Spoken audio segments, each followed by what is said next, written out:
Hello, KP. I am Ashley O. Thanks for taking some time to sit and chat with us today. First, I need to know something immediately. What was a bigger deal? Harry Styles retweeting your lyrics or Mark Ronson dressing as you while you guys were on stage singing Pieces of Us? Definitely Mark, because those were my clothes. He broke into your wardrobe? It was like, do you have clothes? And I was like, yeah. And I was like, I don't know if they're going to fit your long ass legs. And then they did. Amazing. I watched a clip where you comment on how you two actually look alike. It's an uncanny resemblance. I know. I wonder. Generations back. You called him your dad. I laughed so hard. Yeah, he's Papa for sure. You guys are both very musically inclined. I can see how you vibe together. You pick up any instrument and can play it: drums, guitar, piano, bass. When you're writing a song, what's the instrument you go to first? It really depends. I really like writing on keys though. I love playing piano. So mostly I would say either guitar or keys. It would be pretty hard to pick up a drum set. And just go for it. I mean, power to those who can. I'm also not that great a drummer. I write a lot on keys and guitar because it's just, I don't know, it's like the easiest instrument to comp to, when you're just accompanying yourself. SNL. You're a girl from New York. You get to go on Saturday Night Live. Was it everything you've dreamed of, Yeah, I think being a person from New York is there's a couple staples that you start to if you're a musician or artist, that you wait your whole life for. And for me, it was definitely SNL and then MSG. So I got to do those two things in the last couple years, and SNL was a huge one just because I would say I'm more of a TV nerd than I am a music nerd. So I obviously, it was so important to me growing up. It was how I developed my sense of comedy and how I found my defense mechanisms through comedy. So I definitely that was a huge moment for me. Oh, and you looked amazing. It sounded incredible.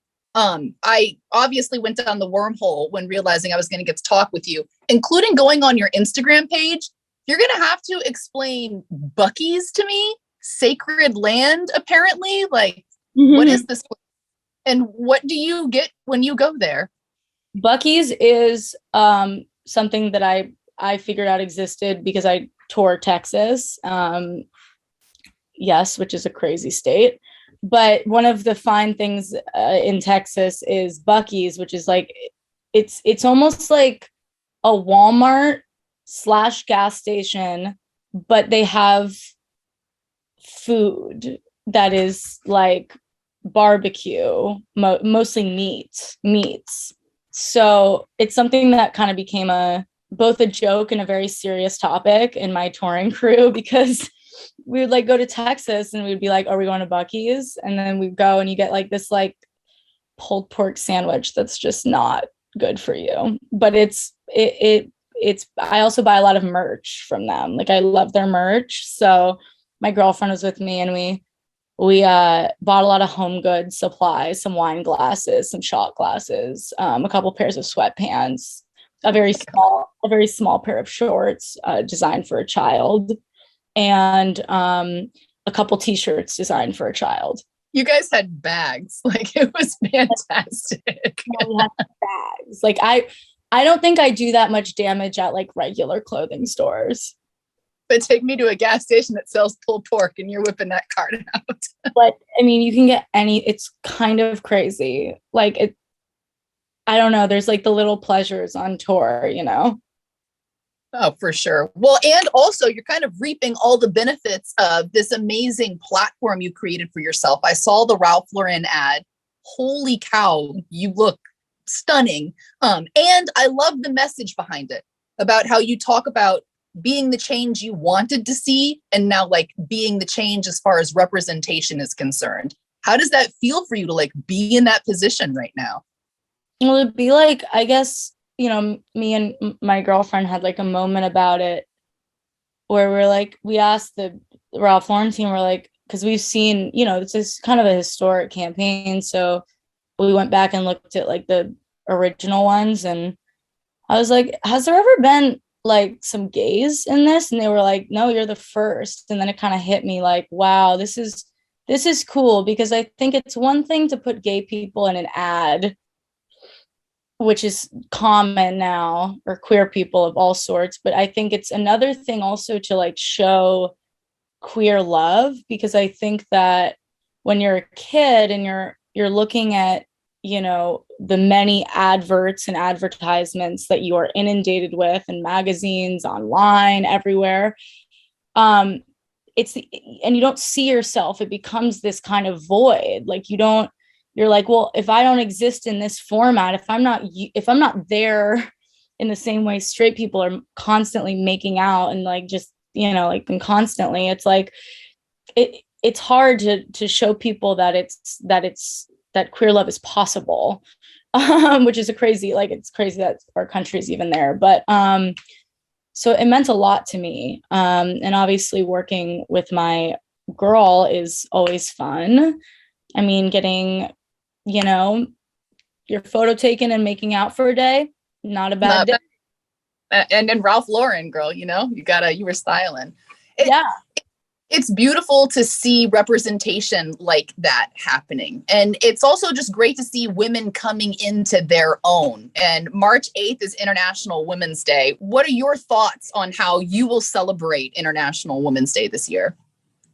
Well, it's interesting for me, right? Because I wouldn't necessarily say that I'm a woman. I think that as a non-binary person who has both participated and observed femininity and womanhood, I'm obviously very grateful for our, you know, sisters who have led the way. And I think that how I will be celebrating, I'll probably take a shot.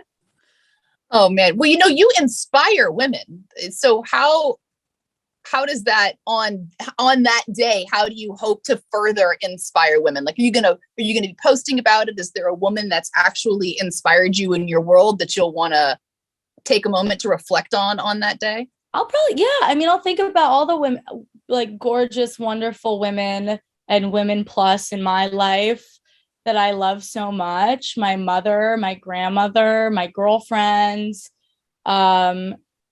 Yeah, I was thinking a lot about somebody that we lost recently, Betty Davis, the Queen of Funk, who is very iconic, very important woman in my life who has inspired me. And I suggest everyone who hears this, check her out, because she passed away recently in the last couple weeks. And so she's a big one for me too.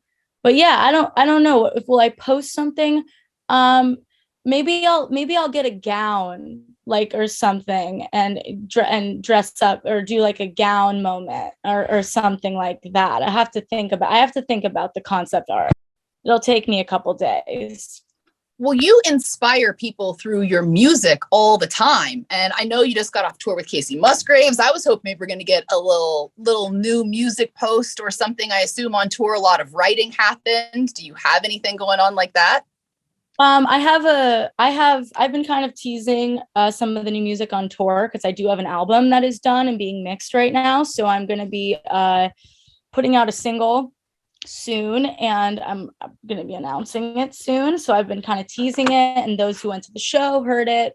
I've teased it a little bit on TikTok, a little bit on Instagram. So yeah, I mean, I didn't write much on tour, because I've been mostly focusing on getting this album together and mixing it, and also finishing the creative for it, which I'm lucky enough to work with my girlfriend on. So we shot a video for the first single. While I was on tour, we shot the cover art.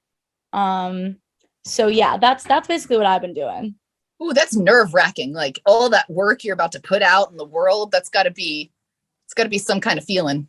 It's nerve-wracking. It is, but I also have done it a couple times now, and I think that, like, for this album especially, like, I feel really confident with the music and the way that the album came together. And it's really nice because after doing a couple release cycles, you start to realize, like, at least for me, like the thing that works best for me is being myself and looking like myself. So I'm gonna just, it was, in a sense there was pressure, in a sense it was less pressure, because it was very much, all the creative feels very much close to my heart and very honest in its representation. I am excited to hear the new music. I'm totally going to give you a follow on TikTok. I follow you everywhere else. If you want to give her a follow, that's at King Princess KP for now. Thank you so much for hanging out with me this afternoon. I really appreciate it, KP. I hope you have a fantastic day, and I look forward to seeing what you do next. Thank you so much. Have a great day. You too.